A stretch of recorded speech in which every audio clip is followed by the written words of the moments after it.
In episode 93 of Book of Dawn, Ioth Academy, our heroes made some pretty typical decisions. After returning from Diffraxis and the battle therein, Mantra sought out Sventisco to help him come to grips with the incredible acts of arcane destruction that had been dealt, as well as his frustration at his own place in all of these huge world-shaking events. The two of them took some time to comfort each other, but when Garnet noticed that Master Elnau was leaving to the underworld to retrieve Untermaler and the rest of the expeditionary force without her, she started hatching plans. Not before she caught up with Pevam, the Phoenix Knight, and her betrothed from Brontha, to make amends for the way that they left things off. He expressed a desire for her to come home and visit so that they could possibly reconnect, and they shared a moment or two before he took off. And then Athalor and Garnet chased after Mason, interrupted his moment with Sventisco, before deciding ultimately that Garnet and Sventisco would use the Book of Seosh to walk through the Plane of Shadows to get to the underworld. Mantra and Athalor helped tend to the wounded, while Master Miahethil Na Onderud, effectively Athalor's uncle, watched over him and asked him some questions about his place in the future of the Onderud family, for they have fallen on hard times and may need leadership in the near future. Garnet and Sventisco traveled through the Plane of Shadow, and while they were on the way, Sventisco sprung a question on Garnet, telling her that she wanted to help create an alliance between her people, the Dragon Tribe Bathotlo, and the Solar Empire of Brontha, but it would require that healing be done for the damage inflicted during their last conflict. Upon making their way through the Plane of Shadow, they encountered a genie, a fire genie in the underworld, who tried to bully them, but they were able to talk him into guiding them to Untermaler and the remaining wounded. When they got there, they saw that Untermaler was pretty severely injured, and they were all in hiding from other Diffraxians who had been stranded in the underworld and were hunting them down. When Elnau returned, she and Garnet opened a shadow door to usher the rest of the survivors through, while the Ifrit took Untermaler and the others via plane shift. All of them are out of the underworld, and as long as nothing happens along the dark path, everything should turn out just peachy. Welcome, everybody, to Detention. It's episode 93 of our short 8-episode miniseries. And I'm going to go ahead and start out first off by obviously open mic, whatever you want to say. But other than that, we'll do stars and wishes like we have been. Cool. Rowan, I apologize. I wrote some plot points in that I was going to have Sventisco. One of the things I try to do each episode, especially when we have these more roleplay focused ones, is I make notes on characters and themes that are important to each of you, and I try to make sure that there's going to be a conversation or interaction of some kind in there. Mm-hmm. And I had all these things for Sventisco to talk about, but first you did more of the talking, which is good. That's a good thing. And then she ran off to play Shadow World stuff with Garnet, so I apologize for that. No, I think it's totally fine. I actually was thinking at the time would Mantra come along with, specifically because Sventisco is going. Mm-hmm. And I'm thinking I actually don't think so, because for one, I think Sventisco wouldn't like if Mantra's I'm not gonna do something, and Sventisco's I'm gonna do it, just for Mantra to be okay, now I'm gonna do it. I feel like she wouldn't like that sort you of thing. Mm-hmm. Yeah.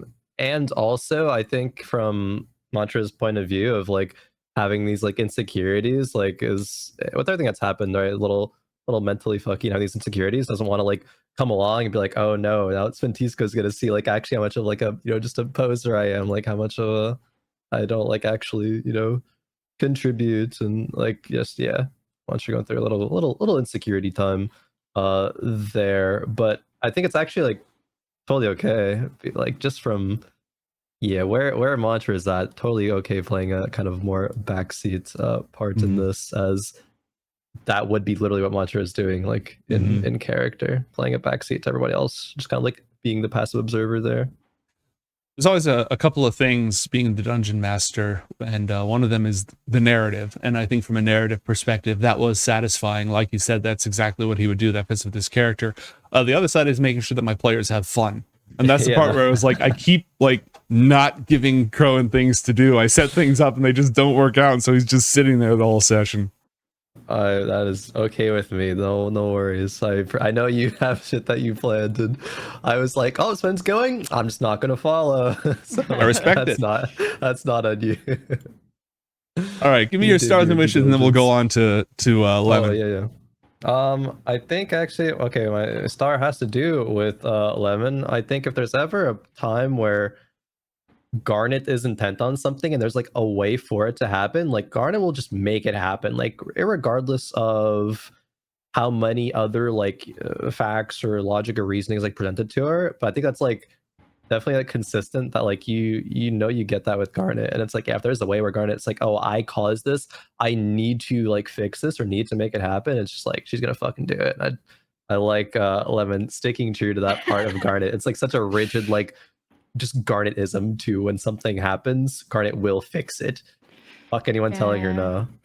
Yeah, I think she like feels a lot of guilt about what happened, and yeah, I did feel really bad like IRL because I was like, man, I really want the party to come along so we can all like not split the party. But I'm like, I don't think Garnet would like not go, and like I Mhm. totally left so many chances for either like El now to get back or for like something to interrupt that or whatever, someone to just be more convincing about not going.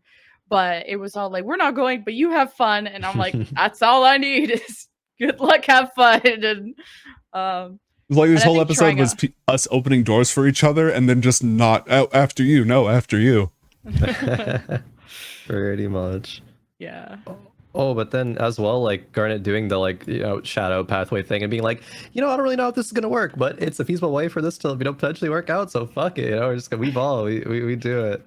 Yeah, I was like thinking Yeah. about maybe not bringing Sven or just finding a way to not have her come because there was 100% a way that this was not going to work out, and then having another person on her toll of fucking people she's killed or something bad happening didn't feel good. But she's been trying to connect with Sven over the years and hasn't been the greatest at connecting with people, and then obviously they just don't trust each other for very good reasons. She had more good reasons, but then when she volunteered to come and come like alone, it was like, oh cool, girl time. Like I haven't had that since Ariana, so that's cool. Yeah, and then for Wish, I think actually probably seeing Sven's role in things to come, be it like if she has a major role in the Batholo plus I'm blanking the Garnet Brontha. Kingdom place, Brontha, yeah. The Batholo and coup. Brontha, yeah, kind of dynamic there, and how much if it is girl time Garnet and Sventisco working together and trying to fix shit there. Yeah, just Sventisco being cool in the future is cool for me and of course Mantra to see. Yeah, she's going through her arc right now. Mm-hmm. All right, Lemon. Stars and wishes for this. Standout moments and things you would like to happen or hope will happen or etc. I personally liked getting the Pavam shit out in the open, because it's just something that I've wanted to get out there before, and it's just been kind of like a bad time. But I think like the near death experience was like, I know they don't like Brahmins don't believe in like that death or it being a big deal, but it still is to just never see someone again. Mm-hmm. So it was kind of like, well, I almost died, so I should probably tell people that I love them. So she, did that with Pavam-ish and like Athalor, and probably would have done that with Mason too if he wasn't schmooching. I know you're busy, but I love you, bro. Like, just didn't get the vibe. Yeah, time and a place. And then Wish, I don't know. I think the party's just been so separated the last couple sessions, so I'm looking forward to us like all reconnecting soon and like hashing out all of our differences or like how we feel about the situation. But we sort of had to hurry because Elna was all fucking off. So I'm looking forward to that. I think there's space for that coming up very, very shortly. It was possible this time, but yeah. Nah, not possible. Garnet had a goal. See, that's Which totally the is thing. cool. That's the thing. There's a couple of ways you can deal with that. You can either just say, and then everything turned out fine and nothing happened, or you can roll with it. For the two of you, in terms of getting back together and just being able to like deal with shit and hash things out, what things are you most looking forward to being able to explore with the party or get out in the open or otherwise handle? What events, psychological issues, storylines are you looking forward to in group time together? Crowan, what about you? I think just like now, starting with this session, like thinking about these concepts. Because I think before, Mantra is just kind of chilling, like didn't need a specific like role or place in the party. It's just, oh yeah, I'm here now, go along with shit. So like, all right, we're going with the flow, see what happens. But I think now at this point, after everything that's happened, whether it be just like some reassurance, something, I feel like Mantra needs to feel like there's a defined like role or something within this like dynamic. So probably talking of those kind of concepts, just being like, yeah, we're all here doing all this shit, but like, yeah, just what's my part in this really? And maybe that comes through the form of conversation with the party. Maybe that comes through the form of talking with the grown-ups and stuff about all the shit that we're doing. But I think just there's some answer that Mantra is looking for right now. Needs more bonding time, more just like not saving the world student shenanigan shit with the team. Because that's one of the things that like Alexander went through all these shenanigans with the party, a lot of things that were light and silly, which made it that much more poignant when things took a turn. I think Mason hasn't had that much time because Mason joined during the year of, oh God, oh geez, oh crap. Yeah. Oh shit. True. Lemon, what particular issues, concepts, etc., are you most looking forward to hashing out with the party? I think it's tough. I think like once we figure out our differences of our perspectives of the Diffraxis stuff, because everyone is so happy right now about how things went, and it kind of pisses her off low key that everyone, it's like being happy about a C plus. Like there are some people who are just so down for that, like wow, I passed, and there's some people who are like, holy shit, I didn't get an A minus or A plus. Like Garnet is very much like, wow, we left war machines, like we did. It's like if you were told to like put out the chicken or something, or if you were told to like clean and you only did half the job, it's like, well, then it's not clean. It's like, well, we were supposed to go there to fuck up the Fraxis and they still have war machines, which is bad. And feels like the job isn't done, and is low-key pissed that people are just satisfied with that because that kind of like, not complacency, but that type of just laid backness is how she feels like makes the academy vulnerable.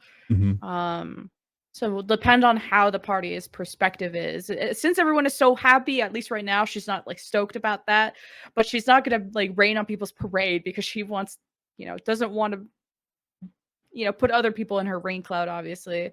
And then depending on, if Mason's like, if he has that whole like regretful type of thing about, she might, be upset about that because it's like, why don't you want to kill our enemies? Like, so how do you want to solve this? And like, might not see eye to eye on how to solve problems, or might be convinced a different way, but it's kind of a long shot. She is her mother's daughter, so hashing out things with the party. I think just like trust issues again are coming up because we all haven't seen eye to eye, or at least like she feels like people are just sort of having her back but not fully supporting her, and she feels like people are forced to help her when she just wishes like people saw things the way she did. And her not having the same vision as everyone else feels like there's like a friction there, when maybe there's not. It could just be like a trust issue thing, but she feels like there's friction because we don't see eye to eye. So depending on how we do hash things out, it could be like, we'll have to figure that out. I have not, with the whole issue with the war machines, I've been kind of sitting on this because it is a plot point for Garnet right now. If it wasn't, I would probably just immediately talk more about the actual impact of the mission and stuff. But because it's become like an emotional factor, I don't want to just, peek out from behind the curtain and say, no, you're right, you should be pissed you didn't get enough done, or no, you're wrong, like you did fine. I kind of want to let that come up organically in role play. But it is interesting to see that that's one of the ways that like the perspective of the grown-ups and the kids are different. I did expect, Crowan, that Mantra was going to be like, holy crap, the devastation that we've inflicted, like the suffering, etc. But that wasn't it. It was like the scale of it and just being like, where do I fit in? I haven't, everyone else in this party has killed more gods than me. It was more of that thing, which I didn't expect. Yeah, I was thinking of the way to kind of approach it, and I think a little bit of it is like what you mentioned of like, oh fuck, like this is a lot, it's destruction, but it's the way that I was thinking about it was almost like, okay, there's these expectations that because whatever fates are intertwining, Mantra into the group, it's like the expectation is to be a part of this and be a significant force. So it's like, oh, I'm just here and I feel like what I'm doing now like isn't enough. There's still like there is a little bit of that like moral conflict, I think, but that's not like the main focus, at least right now. It might develop to be that in the future. Also to the end of what Lemon was saying, I was thinking about Garnet's people to see eye to eye. It made me think of an alternate reality where Alex stayed with everybody, and like, yeah, Alex would be 100% just like eye to eye if they were all team good guy together. But be like that perspective, they would have been besties. Damn. I think like there's a lot of like, and I think that's why like Garnet liked Alex so much, like admired him so much, was his ideals that sort of rubbed off on her, whether she noticed it or not, or at least lined up more with her than the rest of the party. So that's why like losing him as a friend was so like pivotal, because she like thought they were the most similar in terms of like leadership and just dedication and motivation and all this stuff. And I think a lot of like that you're either with us or against us is like really stuck with her, or like you're either like with me on this or you're against me. That's why it's like when her friends aren't being completely 100% supportive, she sees it as them being against her or not approving and stuff like that. So I think like if Mason does the whole like, I'm not really down to clown with most of this shit, then it's like, well, you're either all in or you're all out. Like there is no Yeah. like doing some of this or not. So that's why I'm looking forward to that. And wondering like if Garnet's ever gonna come down from that, because I think El now saying in the other episode like this isn't ever going to stop was like a big like holy shit, what's the point? Like it started to sink in that there's no point of like constantly battling this.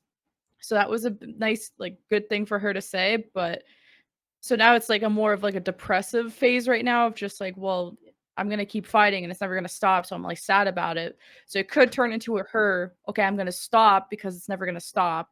So let's focus on living instead of always getting revenge and always being mad and all this stuff.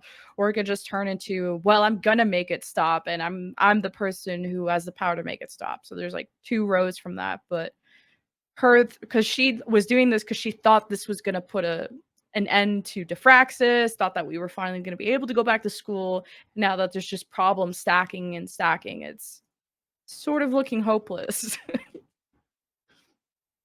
I don't know if we all had the same experience growing up, but when you go from like being a kid to realizing how the world actually works. Yeah. Yeah. We're speed running that in this campaign. A little bit. Pretty much. I mean, that's like kind of how like the preface of the campaign was, right? It's like, oh, this is like the world's kind of fucked, and then I think like we all knew it. There's a difference between like actually like knowing that and living however our characters did before Ioth Academy, and then being there and like actually like having a different role and dealing with the stuff. It's like that kind of like, oh, this shit's fucked, and like we're really experiencing it kind of fucked. Yeah. And the Academy wants to give, like for years, they've wanted to give children this experience of actually being protected and actually being able to be children. And you are in the part of that where that's breaking down. What ultimately comes of it, we'll see. But protecting the innocence of the student body, that ship has sailed a long time ago. Yeah. I can think of two characters right now who could step into that Alexander role in terms of Garnet's circle of going that sort of absolutist thinking and being willing to do whatever it takes. I'm not going to one of them. 2.5 characters. Oh, Sven wasn't one of the ones that I had in mind, though. fair enough. I don't remember if you saw this one, Lemon, but when she went with Mason to the Athalor tribe, they actually met her dragon god. Oh yeah, and he like Mhm. gave her something, Mhm. some power thing. Blaster. Yeah, and so far it hasn't manifested as like laser beams or anything. It's mostly just been a glow up. And so she's moving much more into this confident, take charge, less insecure, has more of a long-term goal, and even more persuasive than ever role, which is part of what could help her sort of cross that bridge that she has with Garnet, even if it's just for practical reasons. But I was not actually thinking of her. I was thinking of two others, but I'm going to... Well, Inaros is another. I'll say Inaros is another. Hell yeah, my man. And there's one... Go ahead. Oh, I was just going to say, I think that's like a lot of the attraction too of like her and him. It's like, well, there is that like general vibe to him where it's like, if she is taking the vibe from her mom, then like that powerful, like takes charge and doesn't take shit and gets shit done. It's like awesome. So if that's his thing, then even better. Yeah. I was looking at the three of them, and of the three of them, Inaros has the highest charisma and is sort of the most politically aware and practical in those terms and ambitious. And Cyrus is the smartest. He's the one who's closest to being able to operate on Garnet's level in terms of just intelligence. And Pevom is somewhere in between, but he's also the strongest. And he's the one who's been through like the most actual straight up combat in a lot of ways. So he is the closest to being able to understand maybe some of what Garnet's been through. Oh. And she still sees him as a super innocent, like not useless, but pretty weak child, because she hasn't obviously seen his glow up. So right. I mean, that man has killed. But I have plans as well if Legs is interested for Athalor's romantic life, since that's sort of been on the back burner. Again, depending if that's something that he's even got on the mind. I have some twists and turns that should be completely left field, I think. That should be a lot of fun. Interesting. Yeah. I think that does it. I totally spaced on starting a questions thread. So my bad, team. I'll go ahead and put that out next week. But unless the two of you have any closing thoughts for this one, we can go ahead and reconvene next week. Oh, sounds good. Join Caster's Castle Discord. Woohoo! Sub to the YouTube. Woohoo! Plug, like, comment, and subscribe. Yeah. Awesome. I've been cooking some content ideas, but I'm not going to talk about them until I actually get off my ass and work on them. So fair. Cool. Stay tuned, team. Class dismissed. Thanks, everybody.